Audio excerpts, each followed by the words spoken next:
अस्सलाम वालेकुम। मैं डॉक्टर मुजीबुल हसन और आप लोगों को खुश आमदीद कहता हूँ अपनी इस यूट्यूब के चैनल पर।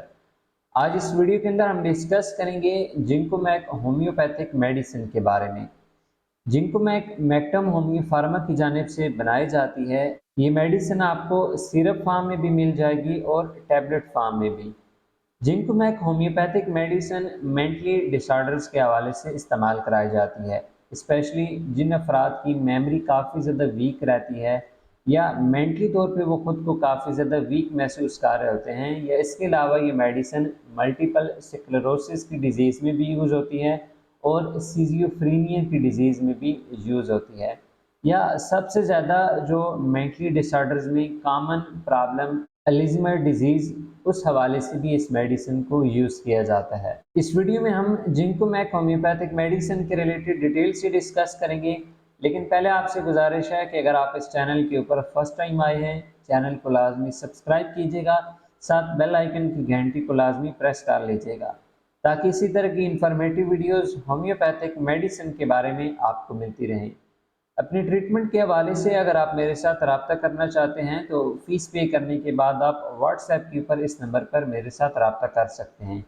इसके अलावा व्हाट्सएप चैनल का लिंक भी आपको डिस्क्रिप्शन में मिल जाएगा। तो होम्योपैथिक मेडिसिन के रिलेटेड अपडेटेड रहने के लिए हमारे व्हाट्सएप चैनल को लाजमी फॉलो कर लीजिएगा। जिंकोमैक होम्योपैथिक मेडिसिन एनर्जी बूस्टर और मेमोरी बूस्टर एक टॉनिक है। ये मेडिसिन स्टूडेंट्स के लिए और बड़ी उम्र के अफराद के लिए काफ़ी ज़्यादा इम्पोर्टेंट रोल प्ले कर रही होती है।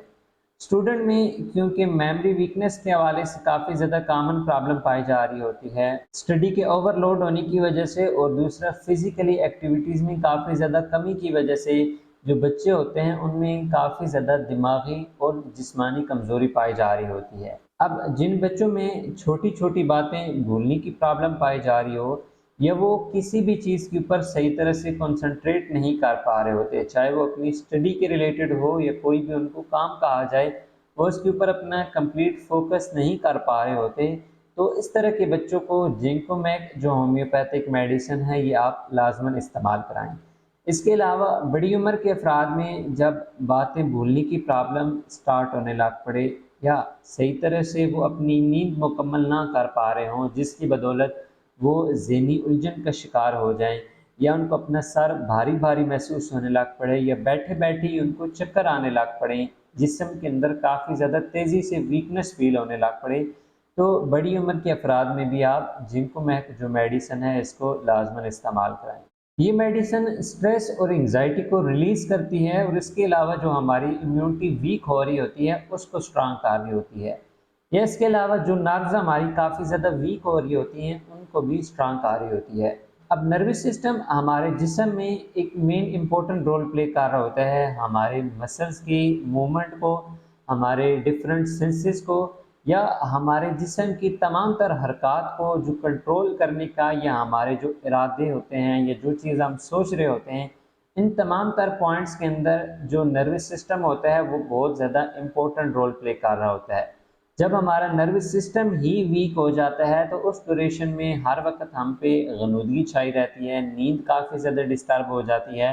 किसी भी काम करने को जी नहीं कर रहा होता, या different disease Aahista Aahista start हो जाती हैं, जैसे कि ऑटो इम्यून डिजीज़ में मल्टीपल स्क्लेरोसिस। अब मल्टीपल स्क्लेरोसिस काफ़ी ज़्यादा एक आम बीमारी पाई जा रही है, इसके रिलेटेड इतने ज़्यादा लोगों को नहीं पता होता, लेकिन ये आहिस्ता आहिस्ता स्टार्ट होते हुए जब अपने पीक पॉइंट पे पहुंचती है तो लोगों को इस हवाले से तब मालूम पड़ता है। सेम इसी तरह से जो सीजियोफ्रीनिया की डिजीज़ है, ये काफ़ी ज़्यादा कॉमन पाई जा रही होती है, लेकिन पेशेंट्स को इस रिलेटेड इतना ज़्यादा नॉलेज ना होने की वजह से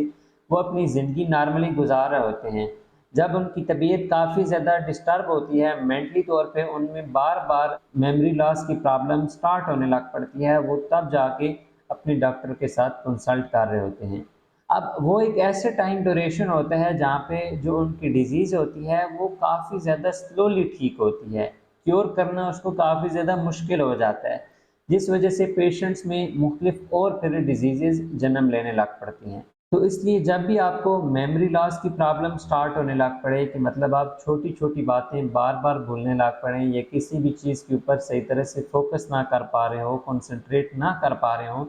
तो आप अपने डॉक्टर के साथ कंसल्ट करें और इसके अलावा जिंको मैक मेडिसिन को आप यूज़ करें, ताकि जो आपकी ये प्रॉब्लम्स डेवलप हो रही हैं ये आहिस्ता आहिस्ता स्टार्टिंग में ही क्योर होती जाएं, ना कि बाद में जब ये काफ़ी ज़्यादा हद से बढ़ जाएं तो इनको क्योर करना भी मुश्किल हो जाए। अब जिनको Mac brain tonic different homeopathic medicine की कम्बिनेशन की बेस पे तैयार की जाती हैं। इसमें सबसे पहली मेडिसिन आ जाती है Anacardium, second medicine Avena sativa, third medicine Baryta carb, fourth medicine ginkgo biloba, fifth medicine Kali phos, sixth medicine Passiflora और लास्ट सेवन मेडिसिन जिनसिंग। ये जो मेडिसिन मैंने आपके साथ शेयर किए हैं इन्हीं की कम्बिनेशन की बेस पे जिंको मैक टॉनिक को तैयार किया जाता है। अब जैसे स्टार्टिंग में मैंने आपके साथ शेयर किया था कि ये मेडिसिन आपको सिरप फॉर्म में भी मिल जाएगी और टैबलेट फॉर्म में भी मिल जाएगी। अब हम डिस्कस करते हैं कि आप जिंको मैक होम्योपैथिक मेडिसिन को किस तरह से यूज़ करेंगे।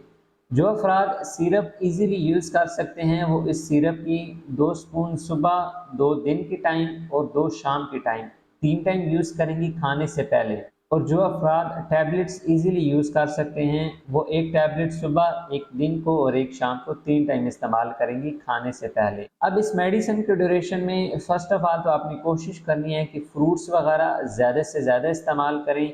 और सब्ज़ियाँ वगैरह ज़्यादा इस्तेमाल करें। जो हेल्दी डाइट्स होती हैं वो आप इस्तेमाल करें जो आपके लिए फ़ायदेमंद रहें। और स्पेशली जो बच्चों में फ़िज़िकली या मेंटली वीकनेस पाई जा रही होगी, फ़िज़िकली एक्टिविटीज़ कम होने की बेस पे, तो वहाँ पे आपने उनको डेली एक स्पेसिफ़िक टाइम रखना है शाम का, जिसमें वो खेलेंगे या डिफरेंट एक्सरसाइज़ेज़ वगैरह करेंगे। जिससे जो उनका ब्लड फ्लो होता है वो नॉर्मल होता जाएगा, जो पहले काफ़ी ज़्यादा स्लो हुआ होता है वो नॉर्मल होगा और उनमें जो ये वीकनेस पाई जा रही होगी वो आहिस्ता आहिस्ता ठीक होने लग पड़ेगी। इसी तरह से जो बड़ी उम्र के अफराद होंगे वो भी कोशिश करें कि डेली बेसिस पे अपना एक वॉक का शेड्यूल रख लें, सुबह के टाइम वॉक करने चले जाएं या शाम के टाइम वॉक करने चले जाएं। तकरीबन आपने आधे घंटे तक या इससे ज़्यादा जो टाइम आपके लिए ईजी हो, मिनिमम आपके 30 मिनट्स होने चाहिए, आपने वॉक लाजमी करनी होगी। इसके अलावा अगर आप डिफरेंट एक्सरसाइजेस कर सकते हैं जो आपके लिए इजी हों तो वो भी लाजमन आप परफॉर्म कीजिएगा।